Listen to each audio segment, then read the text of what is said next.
Hello viewers, आप सबका स्वागत है फिनिक्स वे लीगल चैनल में। तो आज हम बात करेंगे कि जो सूट्स होते हैं, जो अदर सूट्स जो होते हैं, ये हमें कहाँ पे फाइल करना होगा, जहाँ पे प्लेंटिफ रहता है वहाँ पे, या फिर डिफेंडेंट जो रहता है वहाँ पे। तो सबसे पहला क्वेश्चन यही आता है कि अदर सूट्स होते क्या हैं।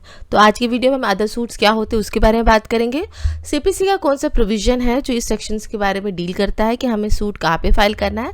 साथ ही साथ में सुप्रीम कोर्ट का एक बहुत ही लैंडमार्क जजमेंट है इस विषय में लेकर हम इन तीनों ही चीज़ों के बारे में बात करेंगे आज की इस वीडियो पे।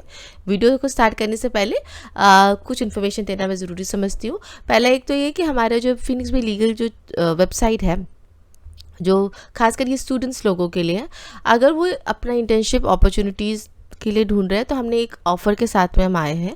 अगर आप हमारा सब्सक्रिप्शन लेते हैं तो आपको इंटर्नशिप भी साथ में प्रोवाइड कराई जाएगी। दूसरी चीज़, अगर किसी को लीगल एडवाइस चाहिए तो वो एक नंबर दिया गया है डिस्क्रिप्शन बॉक्स में, वहाँ पर जाकर आप अपना अपॉइंटमेंट बुक कर सकते हैं। ये एक पेड सर्विस है।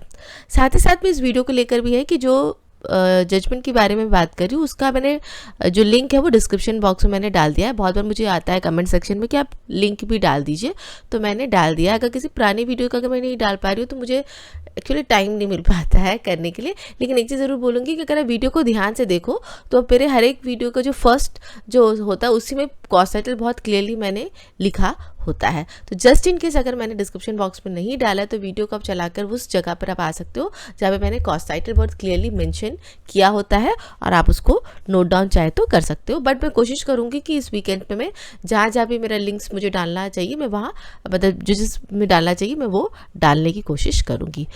तो चलिए वीडियो को स्टार्ट करते हैं इस सेक्शन 20 को लेकर। देखिए, जो सीपीसी का जो सेक्शन 20 है, सबसे पहले बात करते हैं अदर सूट्स क्या होता है। अदर सूट्स को लेकर ही सेक्शन 20 बात करती है। अदर सूट्स वो होते हैं जहाँ पर हम कहीं ना कहीं मॉनेटरी चीज़ों की बात करते हैं, पैसों को लेकर हम बात करते हैं, है ना। अगर किसी दुकानदार ने मेरे से पैसे लिया है या पैसे लिया है और मुझे वो मेरा पैसा वापस नहीं कर रहा है ना, तो मैं केस कहाँ पे फाइल कर रहा हूँ। मैं तो रह रहा हूँ दिल्ली पे और वो जो दुकानदार था वो था बॉम्बे का, है ना। तो मैंने उसे संभाल लिया या उसने मुझे संभाल लिया और मुझे उसका पैसा नहीं दे रहा है, तो मैं सूट कहाँ फाइल करूँगा। क्या मैं दिल्ली में फ़ाइल करूँगा, क्या मैं बॉम्बे में फ़ाइल करूँगा। ये एक सिचुएशन हुआ। दूसरा सिचुएशन हुआ, मैं जॉब कर रहा हूँ, जो नौकरी जो देने वाला था वो बॉम्बे था, मैं रह रहा हूँ दिल्ली पे, मैंने ऑनलाइन काम किया, वो मेरा सैलरी नहीं दे रहा है, मैंने काम तो दिल्ली में बैठ के किया है, तो क्या मैं दिल्ली में केस फाइल करूँगा मेरे उस बैलेंस सैलरी का, या मैं बॉम्बे में फ़ाइल करूँगा। ये जो बिजनेसेस वगैरह जो होते हैं उनको लेकर जो कहीं ना कहीं मॉनेटरी बात हो जाती है उनको लेकर रहता है। कहीं ना कहीं यहाँ पे प्रॉपर्टी को अटैचमेंट लेने की बात होती है, जहाँ पे पैसा नहीं मिलता तो फिर अटैचमेंट कराना होता है। ये वहाँ उस टाइप के केसेस की बात होती है जो अदर सूट्स पे आते हैं, ठीक है। यहाँ पे मैं टाइटल सूट की बात नहीं आती है। टाइटल सूट के लिए अलग सेक्शन है, मैं उसके लिए अलग वीडियो बनाऊंगी। यहाँ पर पार्टीशन सूट्स के लिए भी ये सेक्शन एप्लीकेबल नहीं होता है।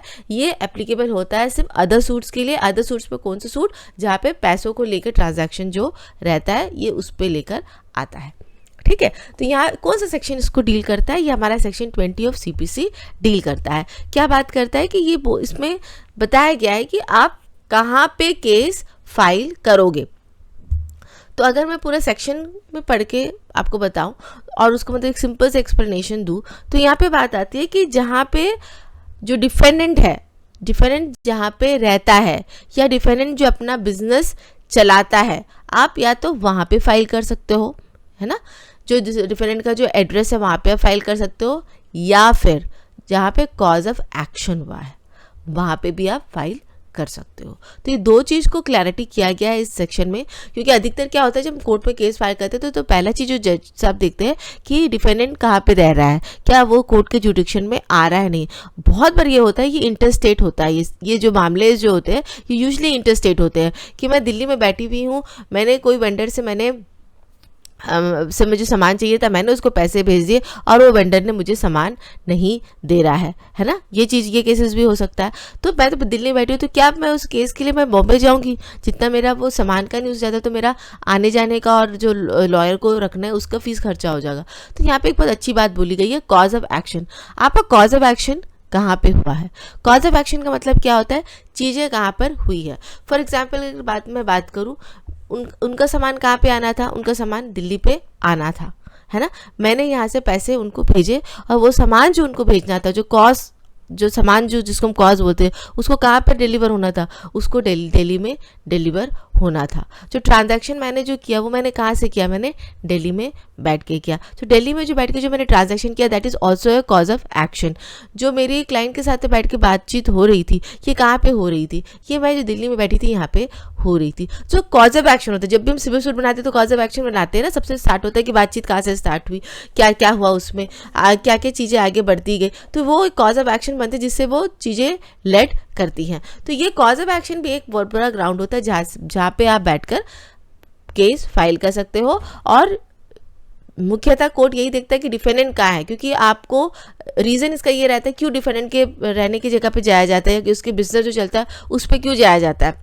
जो पहला सवाल यहीं पे उठता है, इसलिए कराया जाता है क्योंकि वहाँ पे हमें प्रॉपर्टी को अगर उसे पैसे नहीं दिए तो आप कैसे अपना पैसा रिकवर करोगे, आपको तो प्रॉपर्टी को अटैच करना होगा, और अटैचमेंट आप कहाँ पे करोगे, जहाँ पे डिफेंडेंट की प्रॉपर्टी होगी। So that is one of the reason कि जहाँ पे डिफेंडेंट रहता है आप वहाँ पे कर सकते हो। But then there is also reason कि आप जा नहीं सकते हो इतने दूर पे, तब क्या आपके फेवर पे होना चाहिए, कॉज ऑफ एक्शन आपके फेवर पे होने। आपने कामकाज कहाँ से स्टार्ट किया, कॉज कहाँ से स्टार्ट हुआ आपका, कौन से जगह पे, अगर कॉज ऑफ एक्शन आप जहाँ पे रह रहे हो वहाँ पे हुआ है, तब भी आप उस जगह पे बैठ कर भी आप केस फाइल कर सकते हो।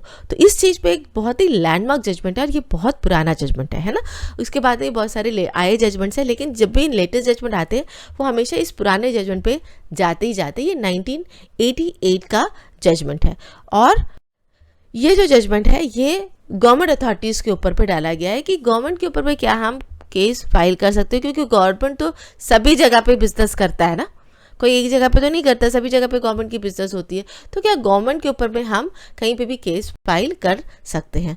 तो इसका जो फैक्ट्स केस है, जो केस कॉज साइड है पहले वो पढ़ देती हूँ, वो है Bhaktawar Singh Balkishan versus union of India. ये जो जजमेंट आया था 10 फरवरी 1988 को आया था। ठीक है, दोबारा मैं केस का नाम पढ़ देती हूँ, Bhaktawar Singh Balkishan versus union of India. ये है 10 फरवरी 1988 को आया था। इसका अगर हम फैक्ट्स ऑफ द केस अगर मैं पढ़ लेती हूँ तो वो ऐसा है, the appellant a contractor into a construction contracted with the military engineering services for making some additional construction in the factory in the state of Uttar Pradesh. The contract was entered into a Bareilly in Uttar Pradesh. A dispute arose in the regard to the execution of the contract between the contractor and the respondent Union of India. An arbitration was appointed who in due course rendered an award in favor of the contractor. The contractor instead of instituting an appropriate proceeding in Uttar Pradesh where the contract was executed and the work was carried out, instituted a proceeding on the original site of the Delhi High Court. By this proceeding, the contractor prayed for making the award a rule of the court under section 1417 of the Indian Arbitration Act 1940. The respondent raised a plea to the effect that the Delhi High Court had no jurisdiction in as much as the cause of action had arisen at a place in Uttar Pradesh and that the contract was also executed at Bareilly in Uttar Pradesh.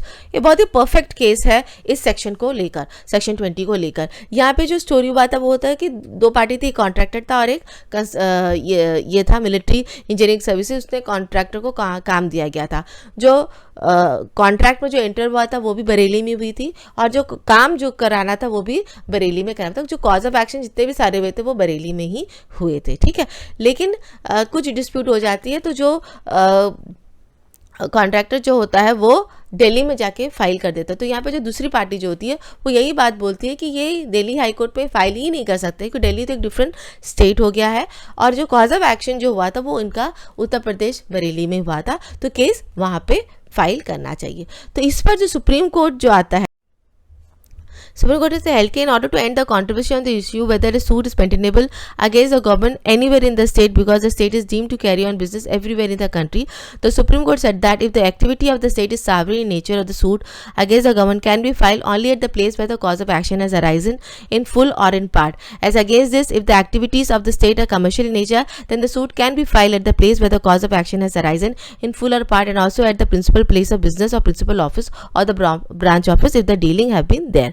तो यहाँ पे बहुत clearly supreme court ने held कर दिया था कि जहाँ पे कॉज ऑफ एक्शन होता है आप वहाँ पे फाइल आपको करना चाहिए केस को, अदरवाइज जो उनका जो रजिस्टर्ड ऑफिस है वहाँ पे भी फाइल कर सकते हो, लेकिन cause of action is one of the place जहाँ पे आपको केस फाइल करना चाहिए। अगर आपके विसिनिटी के वो नज़दीक में आता है और वहीं पर होता है तो आप वहाँ पे कर सकते हो। अदरवाइज आप उनके जो रजिस्टर्ड एड्रेस है वहाँ पे भी फाइल कर सकते हो। ये जो उन्होंने निकाला था ये सेक्शन 20 ऑफ सीपीसी को अपहेल्ड करते हुए निकाला था। तो आई होप यू बस आपको आज का ये वीडियो अच्छा लगा। अगर अच्छा लगे तो लाइक से सब्सक्राइब जरूर कीजिएगा मेरे इस चैनल को। Thank you so much for watching this video.